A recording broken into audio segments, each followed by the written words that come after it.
So on to our next speaker, who's Dr. Jeanne. I first met Jeanne when we both were appointed as Macmillan facilitators. When I was appointed at Berkshire, Jeanne was appointed in Oxfordshire, so we worked together for a few years. And Jeanne at the time was also a GP in a practice in Oxford and a trainer as well.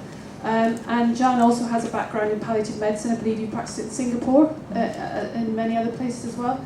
And a couple of years ago now, you made the decision to jump ship from general practice and move to higher ground in the EMU at Whitney. Boggier ground. Boggier ground.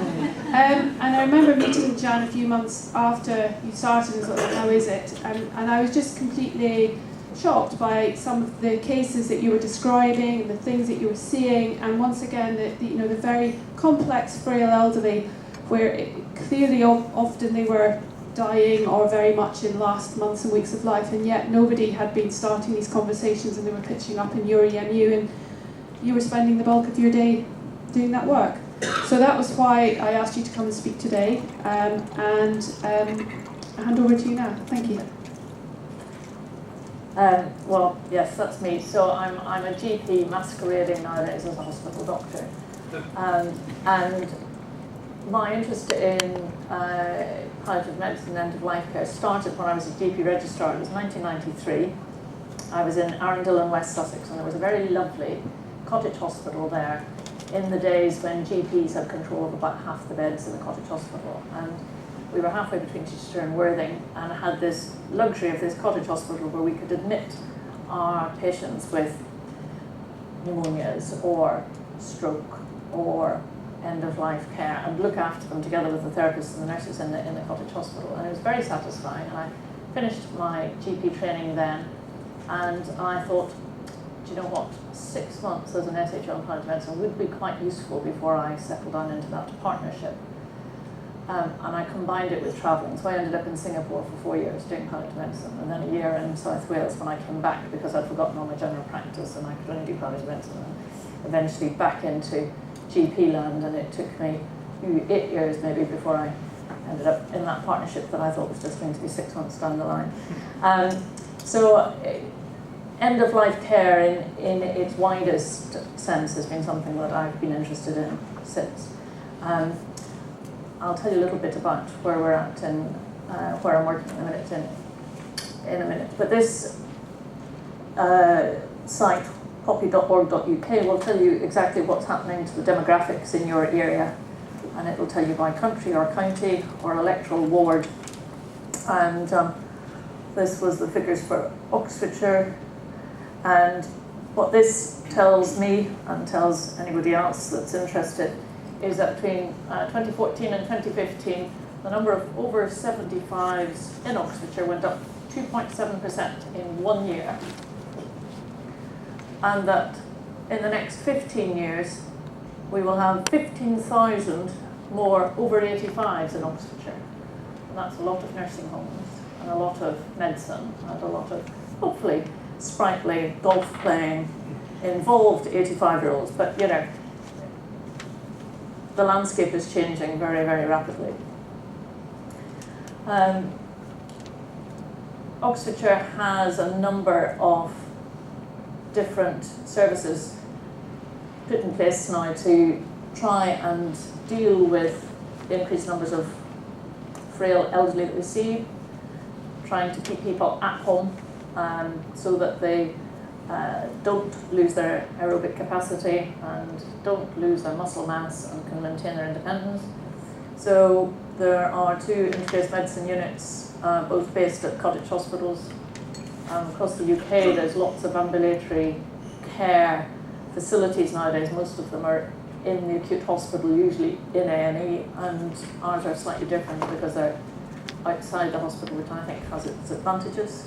Although this month, both of the acute hospitals in Oxford are about to open EMUs within them.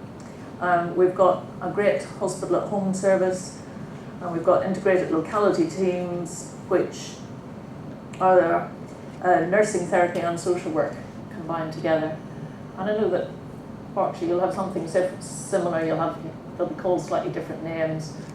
There's lots of other things that are in the pipeline and being pushed up. We've got early visiting services run by very skilled paramedics in Oxfordshire now, particularly my bit of West Oxfordshire. So if an old lady or her carer phones in the morning while the GP's in the middle of surgery, they're likely to ask the early visiting service to go and see them that morning. Lots of other things that they're great, actually. So the King's Fund last year said we could avoid 50% of admissions if there were more of these things available, and so there are things available. And I think my first message would be find out what's available in your area if you don't, as well as seeing people from the community. All three of these services will also see people stepping down out of hospital, if that's helpful. So this is where I work. The instruction to people is you get to the hospital, come in through the front door, turn left, go to the end of the corridor till you could go no further, and we're in the Bluebell Wood. So that's quite nice.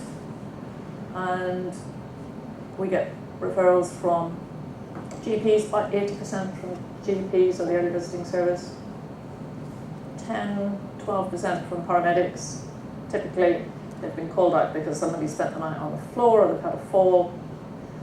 Out of hours GPs, minor injury unit, hospital at home, the various nurse specialists. I agree with you that heart failure nurses are rocks. We've got a very symbiotic relationship with our heart failure nurses. They send people to me for a bit of IV furosemide and daily renal function monitoring, and I get somebody sent in to me with acute breathlessness who's got heart failure, and we'll sort them out acutely and send them off to be followed up with a heart failure team.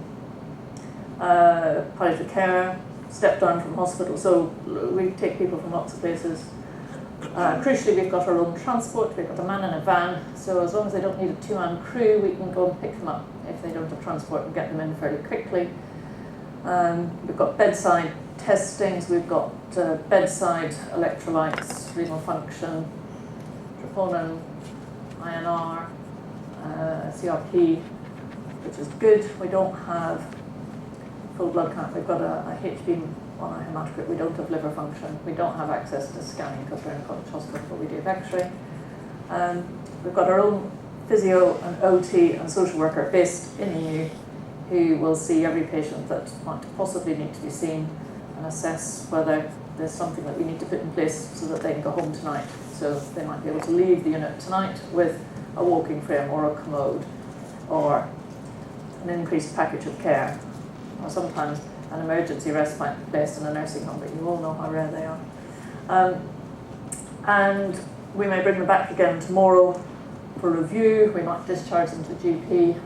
We end up admitting 10% either to, I've got 4 inpatient beds in the community hospital, so either into our own ENU beds, perhaps into generic community hospital therapy bed, and inevitably there are some that are just too sick for us and need to go to the John Radcliffe.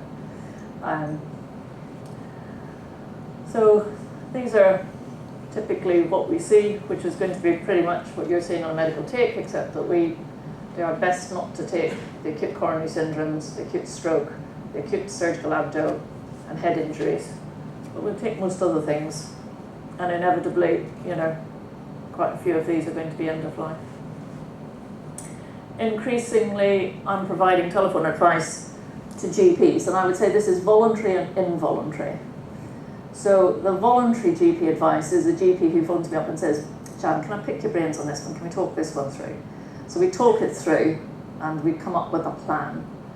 And the plan might be that I see them, and the plan might be, well, what you're describing is someone who needs 2-man crew because they can't transfer bed to chair since this fall, and what you're saying, they might have a fractured pelvis, so they probably need a 2-man crew, and they need to go to Oxford for their X-ray because they need to see an orthopod if they've got a fracture.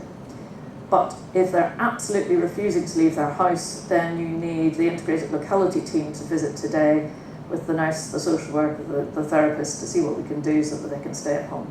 How about that? So that sort of thing. What I would say the involuntary advice would be the person who refers a patient and says, I want you to see this elderly patient with dementia from a nursing home who's bedbound, has been bedbound for 6 weeks, and she's got UTI and she's dehydrated. And I go, well, what are we hoping to get here from me that couldn't be provided by hospital at home? And then we might have a conversation around the fact that they didn't know that hospital at home could see a patient for a GP, and they thought that somebody had to be seen in hospital before hospital at home could take them on. But at the end of the day, we agree that perhaps hospital at home will go out and visit the patient, maybe do some bloods, support the nursing home in caring for this patient who's already bedbound and fairly near end of life. And if really fluids are what everybody wants, and I quite agree, there's this ongoing thing about, at what point you stop feeding and hydrating people. Hospital at home is perfectly capable of putting up subcut fluids or IV fluids and getting the GP to sign a prescription for them, and if the GP really doesn't feel able to write up fluids, I'll write the prescription for them.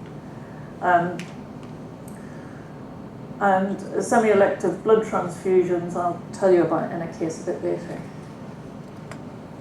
So that's our unit. We've got 5 beds, so I took this with my back to a bed. Got 4 beds, got 2 armchairs in the corner, and we've got a side room with the 5th bed in it for the noisy people and the people with the diarrhea. Hospital at home service that I work very closely with, part of the urgent care service in Oxfordshire since 2011, and they try and help prevent the inappropriate admission, and they facilitate early discharge, and they are a most fantastic team of people, really. We use ceftriaxone. Microbiologists hate us for it, but we use ceftriaxone for treating the urosepsis and pneumonias that we see because it's once a day.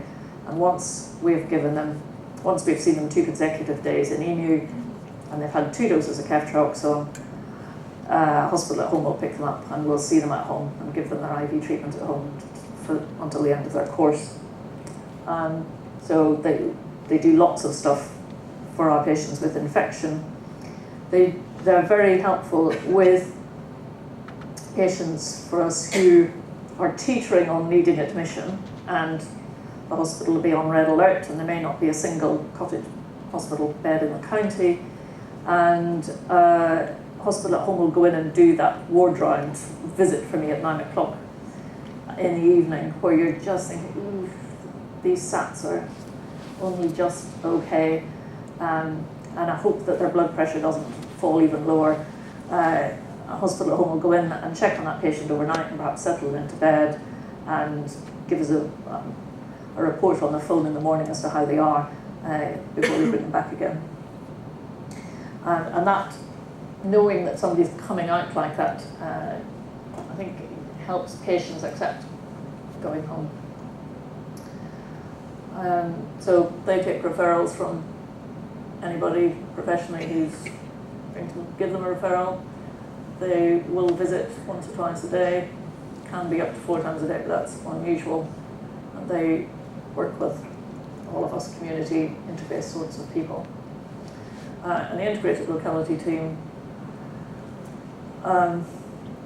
think of themselves as the eyes and ears, and will certainly go in and speed up assessments medically and therapy, and can call in other people.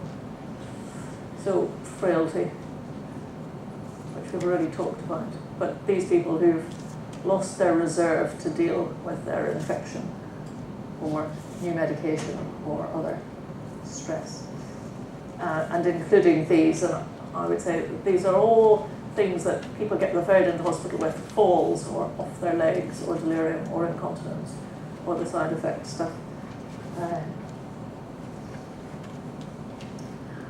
And just as a reminder, this is the Department of Health's definition of end-of-life care. Those people with advanced progressive incurable illness, and helping them to live as well as possible until they die. Well, that sounds like what we should be doing with our frail people, one way or another, even if we don't think they're in their last year of life.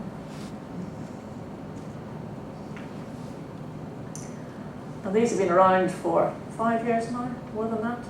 Early identification of potential patients and communicating this across all the settings.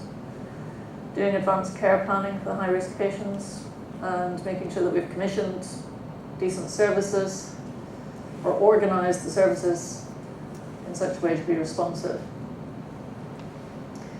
And Barbara's already said by way of introduction, are we preaching to the converted? And when we were talking about this on the phone, I said to her, you know, we've done so many of these end-of-life sessions or teaching sessions over the years. I'm beginning to think it's always the same people who come when they know all of this stuff. So what can we tell them that's new? And I think, for all of you who do know it all, is really what can you take back to your teams? And can you support that less experienced colleague who's wondering what to do when they go on the visit to this patient, or who's thinking about planning the discharge from hospital of this patient to their care home? You know, what can you do to support them to make realistic plans? If you're working, or wherever you're working, find out what teams and services are available out there that you can actually call on, you know? I find myself quite often explaining hospital at home, or the integrated locality team, or the fact that there are end-of-life matrons, or any of these other things to people on the phone. So, you know, if you think that you know how to do yourself with your patient now in front of you, plan for the future by finding out all the other people that you might be referring to. And if you're commissioning and organising things, think about the impact on patients at the end of life. I heard about a patient last week who had gone into an acute hospital with metastatic cancer. It happens, although this is not all about cancer, but anyway, they'd gone in on a Friday with exceedingly painful bony mets. And the question was, you know, could they start palliative radiotherapy for pain relief on Saturday? And the answer was no, they couldn't. There wasn't an emergency radiotherapy service commissioned. So come hell or high water, they would wait until they were going to be assessed the following week, and no doubt would wait again. And you think, really, this person has such little time left, and while it may take 5 days or whatever for their radiotherapy to start to have some effect, that means that, you know, this person's not going to even start that process of radiotherapy for however many days because they can't be seen on a Saturday. And that was very distressing for the patient and for the family concerned. So this is a message GPs have been having now for some years: find your 1%, because 1% of the population die each year. So that's 18 to 20 deaths per GP per year. As we've already said, the cancer ones tend to be readily identified and are most likely to have a plan put in place. The third dying from organ failure, particularly heart failure and respiratory failure, COPD, are slightly less likely. I would say that the heart failure people probably eventually have a plan, but the COPD ones were still, I still get referred people really pretty end stage COPD, and when I'm taking a referral, I'm saying to the GP, well, you know, where are we at? Has anybody ever said that they're not going to be going to ITU, or they're not going to have some sort of non-invasive ventilatory support? And if they're for all of those things, then they're not really for my service. They need to go to a hospital where they've got those things. But the discussion hasn't usually been had at that point. And because it hasn't been had, they end up going to the hospital where those things are available. Frailty and dementia, we'll talk about a little bit later. On the 12th, we'll have sudden death as their cause. I did an audit of a year's worth of deaths in the practice that I was in a few years ago, and there were a few that couldn't really quite find out exactly what had happened to them. And so a couple of them had died overseas. One of them had died doing the Hajj, one of them had died on holiday, and it being Oxford, two of them were cycle accidents actually. So you can't do much planning about those. This is from the Royal College of GPs, and the green fragment is frailty and dementia. So for those of you who haven't seen these before, the blue graph at the top, cancer trundles along, and you may think that you've been cured or you're in remission, and then there'll come a point where you've got recurrence, and things tend to go downhill fairly quickly, and it's a bit more predictable. The purple graph in the middle is the people with, say, heart failure, and there's going to be a decline over, say, 2-5 years, with dips, and you never quite get back to your baseline, and then there's a sudden drop off. And the ones at the bottom is the frailty dementia trajectory.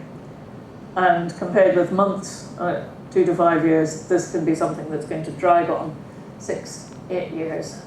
And recognizing where the end is sometimes creeps up on people without them having really quite stopped to think what was happening.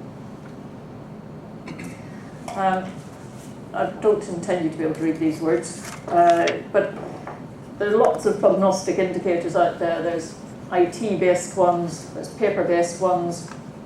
This one, the Supportive and Palliative Care Indicators Tool, or SPICT, S-P-I-C-T, was produced by NHS Lothian, and I like this one probably best of all of them. It's on one side of A4, and it is very clearly looking at all advanced conditions. It's not cancer-centric. And the first part of it is looking for 2 or more general indicators of deteriorating health. So, poor performance status, needing help with personal care, 2 or more unplanned admissions in the last 6 months, weight loss 5 to 10% in the last 3 to 6 months, persistent or troublesome symptoms despite optimal treatment of the underlying conditions, living in a nursing care home or NHS continuing care thing. So that puts you in at the top. So once you've got 2 of those, you then look under the disease-specific areas, and it has little paragraphs for vascular disease, respiratory disease, kidney disease, liver disease, cancer, urological disease, and dementia. The dementia one's the biggest one in the bottom corner. And then, in case you were still in doubt, it has the surprise question. The surprise question works in the community, but doesn't work when you're standing in A&E or in hospital, because things are slightly different there. But in the community, you're going to be surprised if this person dies in the next 6 to 12 months. And the final paragraph, part 4, assess and plan.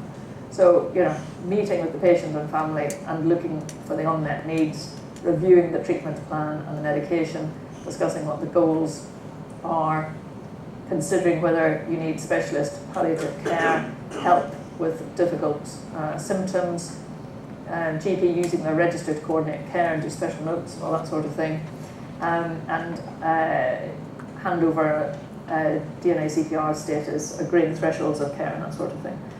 So that's one of many tools, but I think that I personally find that one most useful.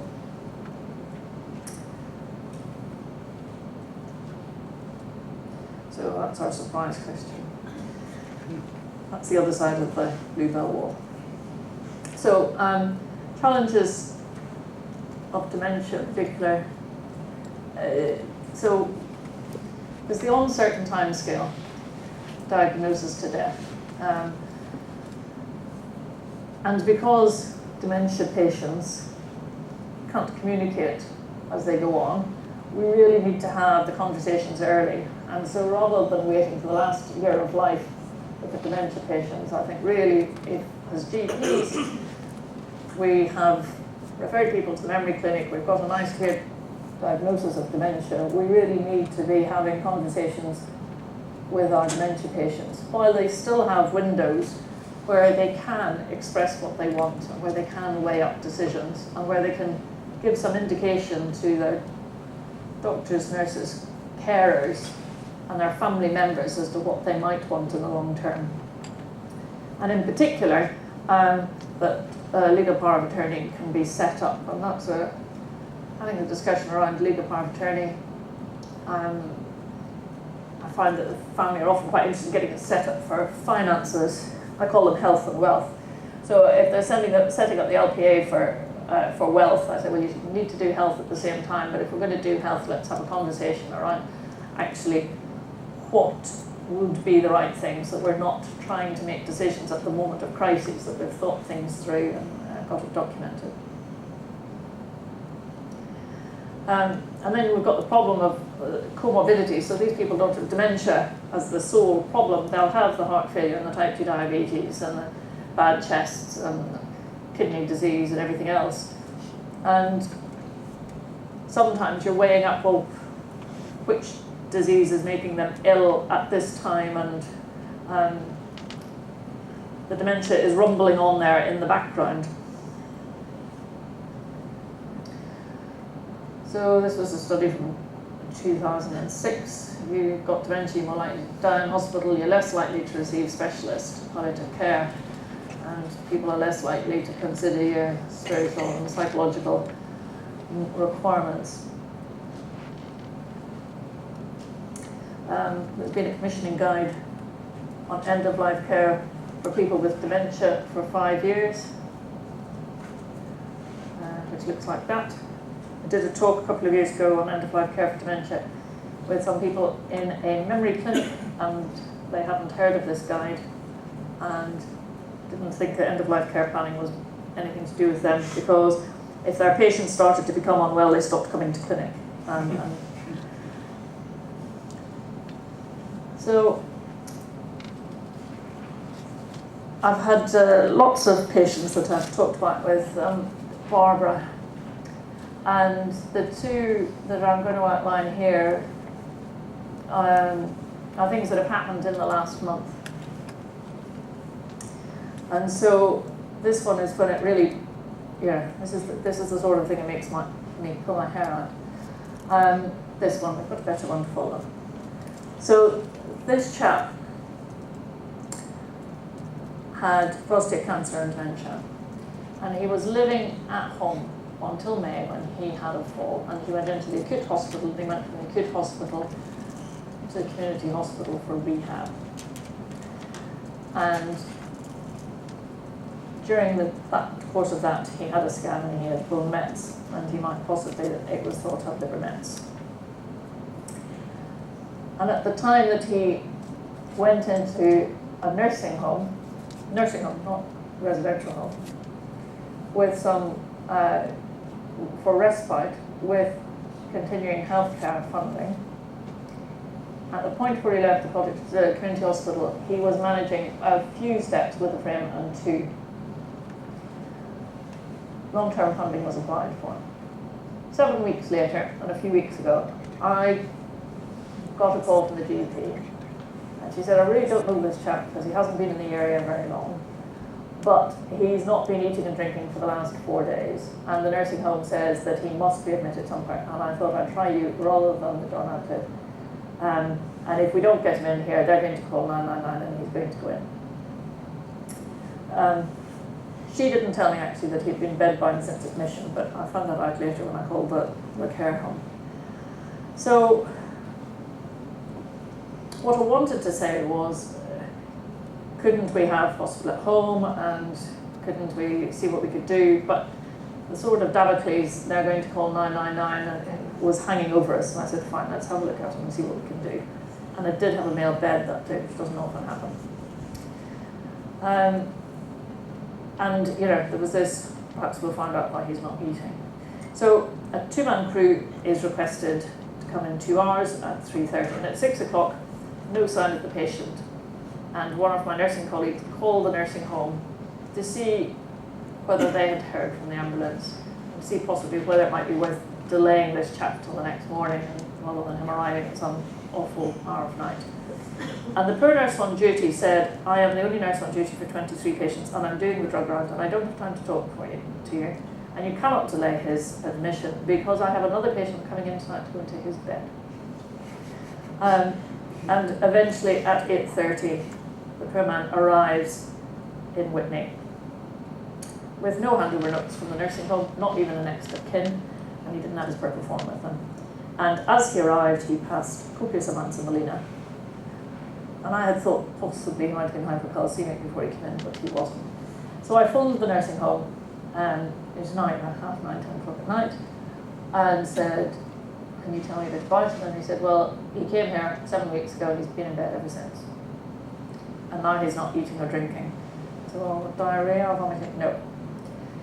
So I got the telephone number for the daughter and rang the daughter and said, I don't know if you know, but your dad's here now. And she was furious, absolutely furious, that he had been moved from the nursing home where she had been very pleased with his care. And talking through his condition and what was happening, she was clear that he was not for active intervention. And she said, you know, he had the dementia, he was barely coping with the dementia before the fall. Now I know that he's got all these metastases, and really his quality of life is poor. Please keep him comfortable. Do not let him be sent away for people to look for ulcers or anything else.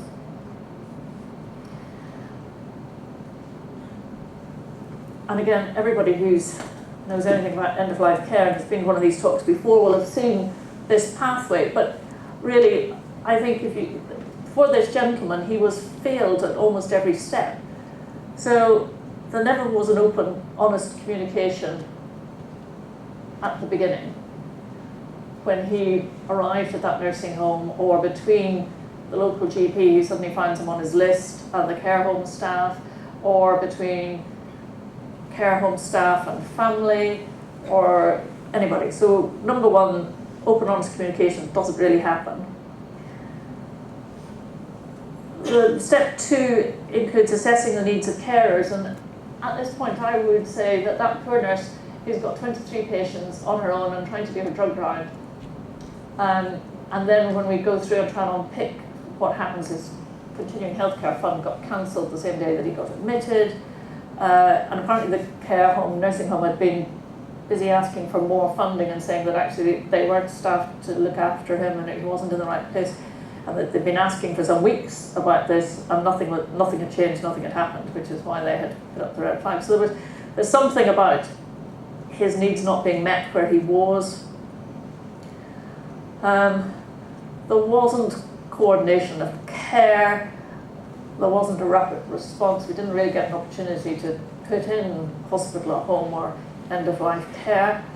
I would argue that, you know, an ambulance service that's taking hours and hours and hours and delivering old people to hospital in the dark at night is perhaps not ideal in step 4.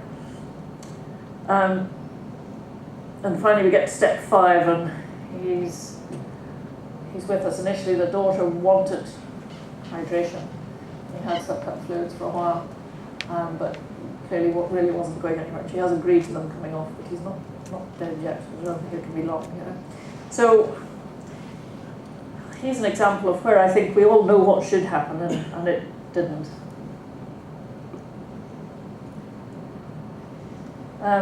This is the one where I might cry. I had a little tear when I was writing the slide. So Mr. B, I met on Christmas Eve, and he came in with shortness of breath, and he was really very short of breath, and he didn't want to be in hospital over Christmas. And he had good going pneumonia and acute kidney injury. And so we saw him daily in EMU over Christmas and New Year, and treated him for his pneumonia and his AKI with a bit of hospital at home support in the evenings. And he had a history of myelodysplasia, which wasn't really doing very badly. He was seeing hematologists about every 3 months, and he had a few transfusions. But he was anemic when we saw him with his pneumonia, and at the end of the treatment for his pneumonia, we spoke to hematology and said, well, you know, shall we give him some blood, because that will help his breathlessness? And they said yes. He was seen by out of hours GP service in February and was admitted to Oxford with another pneumonia and was transfused then. And in March I got a phone call from one of the haematology nurse specialists saying he's going to need some advancing, he's going to need more blood transfusions, and he's quite insistent he can have them done in Whitney, and I didn't know that you could do them in Whitney, and I said yes, we did give him one before, I remember. And so we made a plan that he would come to us for future transfusions. And the haematology nurse said, we're quite clear that this is advancing disease and we're talking about palliative care here, but he doesn't want to talk to us about it. So I had to go and email, and he didn't want to talk to me about it either. He was a little bit a day at a time, and he was lovely, smiley chap. So we were happy to see him when he needed to be seen, and in April we agreed we were going to do them monthly, and if he has more pneumonias or anything, we would see him for that too. And so we had a process where he would wander in on a Wednesday and have a cross-match and a full blood count, and we would transfuse him on a Friday, and slowly the space between transfusions got a bit smaller. In July, I spoke to his haematology consultant, and he's now on fortnightly transfusions, but it's keeping him ambulant, and he liked garden, but he was now sitting in the garden rather than actually doing gardening. And in August, his platelets, which had been bumping along in the 20s, were suddenly 3, and his creatinine had suddenly doubled. And the haematology consultant said, look, it's galloping away. And I look at the film, and prognosis is terrible. It's 2 to 8 weeks. So I spoke to his GP, and the GP said, oh, crikey, I've tried to talk about prognosis and purple forms, and I get nowhere. And I said, well, me too. And he said, well, why don't we try a joint approach? When's he coming into you? So we ganged up on him. And his GP, who had known him for years and years and years, said, look now, Eric, we've talked about resuscitation. We've talked about your illness. And if your heart stops and people jump up and down on your chest, it'll be very messy, and it wouldn't be nice for Mrs. Smith to have to watch that. Now, you need to man up, and we need to think about Mrs. Smith. And I'm not sure if that counts as informed consent, but the purple form was signed, we both signed it. And the GP, that was a Friday, because he would come to us on Fridays, and the GP went round to the house on the Monday and had a conversation with the patient and his wife and his daughter. I'd met the wife and daughter, we'd had conversations with them before, but it was laid on the line that he was on borrowed time. And then we had, well, the grandson is getting married in 6 weeks' time. So meanwhile, we've done special notes, and out of ours knows, and the ambulance service knows, everybody knows that Eric's not well, and the grandson's wedding is going to be in 6 weeks' time. And so we agreed that we'll now transfuse weekly if that would keep him ambulant. And really, in fact, what we said was if we can prevent, if we can control the breathlessness enough that he can walk to the loo, it's worth transfusing. That was our sort of cut-off. Final week, he had rectal bleeding. Instead of him coming to us for his cross nights, the district nurse had been going out for the previous few weeks, and she went in on the Wednesday last week to do his cross night, and he was in bed, and he wasn't really ever in bed, and the own GP was away, and he had had rectal bleeding for about 5 days. So knowing that his GP was away, she came in to talk to me, and we did all the sort of towels, and let's have some standby morphine and midazolam, and there's a possibility that he'll bleed out, and let's talk to the family about that.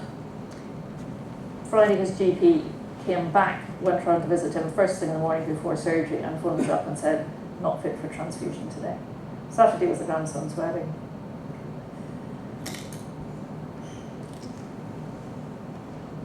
You can read the rest.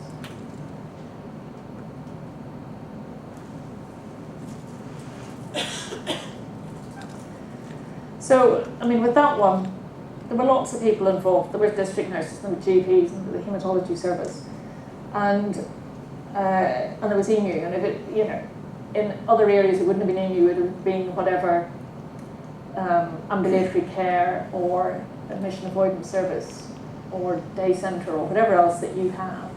But the thing was, there were lots of people all working with an agreed objective here, even if the patient really didn't quite want to discuss prognosis and CPR, but actually did know that he didn't want to be in the acute hospital. And having been with us over Christmas and having had one more admission in February, had made clear to everybody that he didn't want that acute hospital admission again. So, Dying Matters has lots of stuff on conversations and has lots of good leaflets for patients and relatives and things to pick up. I had these in the surgery and actually in my consulting room in general practice. And I was always quite amazed at who would actually choose to take a leaflet. Often I think it was relatives who took a leaflet rather than practicing patients. That's a booklet that's available as a PDF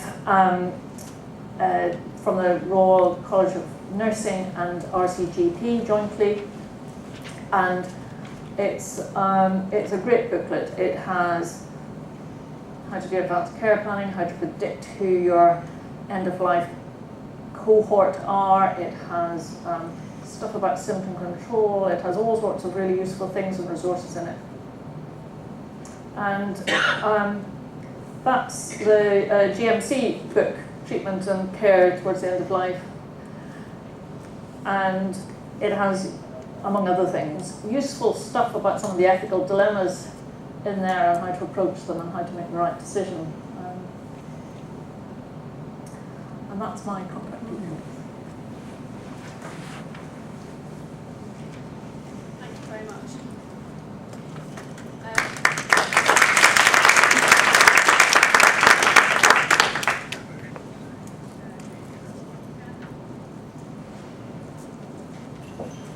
Any questions for Jeanne? Sorry. I'd just like to thank you both, actually, David and Jeanne, for these talks. I think they're absolutely fantastic. They're so relevant.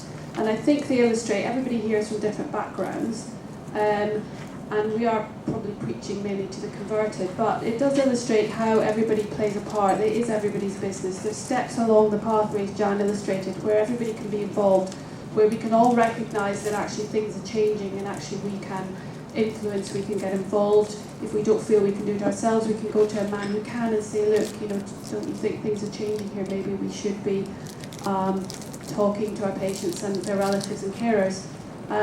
And you can influence. The other comment we had from a workshop recently was, well, if come to these workshops, we all talk about the same thing, but nothing ever changes. Well, you've heard about some amazing services that are now happening in Oxfordshire, and I certainly know for a fact that some of these things we don't have here, and we've really struggled in Berkshire West to, for example, set up a hospital at home service. And you can influence that. You've all got your own GP, for example, that you see personally, and you probably all work with GPs. Every single GP is represented on a CCG council. Every council meets once a month. If you hear something new today, if you get an idea that comes into your head, something that might work, small, big, whatever, please speak to your GPs, for example, or go to your CCGs directly or tell me. Because these are the ways into the CCGs, and it's the CCGs who are talking to providers and commissioning pathways of care. So you can make a difference, so please don't feel that you can't. Do we have any burning questions for Jeanne? Because we will come back after tea and we'll have just a little bit of a mini panel at the end for any questions. But any burning questions before we move into the groups? I totally forgot, because I got distracted by being emotional, to talk about what we should have had with St Andrews. So when we're doing the panel at the end, if people want to make a note of all to have happened, come back to Yes. the end. Did you all hear that? Sorry, can I just quickly ask,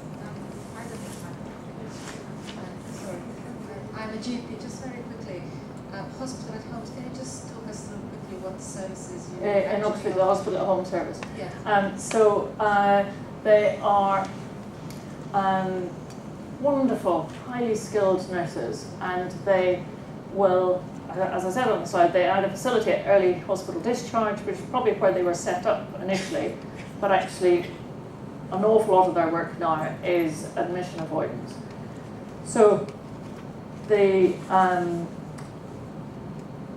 early hospital discharge will be the person who's gone in on the acute take with multi-resistant UTI that needs IV antibiotics for 6 more days or 5 more days. So they'll get the first 2 doses in a hospital setting or with a doctor around with an anaphylaxis kit. And once they've had 2, they can have it at home. They don't do, our hospital at home service doesn't do longer than about 2 weeks. So the people who have got osteomyelitis and are needing 6 or 12 weeks of IV antibiotics, there's a whole separate IV nurse team, and they'll get PICC lines. So that they're separate. So they will take on these people who need IV antibiotics. They'll take on some of the COPD patients who maybe would benefit from nebulizing and having their obs done. They don't do just dressings, if that's all that needs to be done. But if, for example, we've got somebody with a really nasty leg ulcer and cellulitis and they're about to have 2 weeks of antibiotics, they will go and see that person and do the dressing and do the antibiotics and that sort of thing. So when we use them for admission avoidance, so it can be exactly like that patient I described, where they're supporting the care home staff with an old lady with dementia and possibly a UTI who's got a bit dehydrated during this particular infection, but doesn't actually need hospital admission for anything. And they may go in and just support the care home staff. I mean, they're all very experienced with end-of-life stuff and that sort of thing. So just reassuring the care home staff that they're doing a good job and that they don't need to be calling the ambulance and possibly doing subcut or IV fluids. And as I said, for my group of patients, there'll be a bunch of patients where I'm not absolutely happy about sending them home, but I may have no bed to put them in. And they'll go and do the evening ward round, what I call doing the evening ward rounds. The patient may have left me at 5 or 6 in the evening, and hospital at home will go in at, say, 9 and make sure that they're improving rather than getting worse. And if they get worse, they can arrange admission. So they'll see people with heart failure who may be needing IVs if we've seen them for the first couple of lots of IV freezing, or sometimes we end up doing alternate days. They'll come in to me because we can do their renal function and weigh them and do the IVs, and then they might have an IV freezing with the hospital at home team at home in between, and then back to us. It depends. And there will be things that they haven't done before, but we'll lift the phone to them and say, "Now, what do you think about this?" And they'll say yes or no.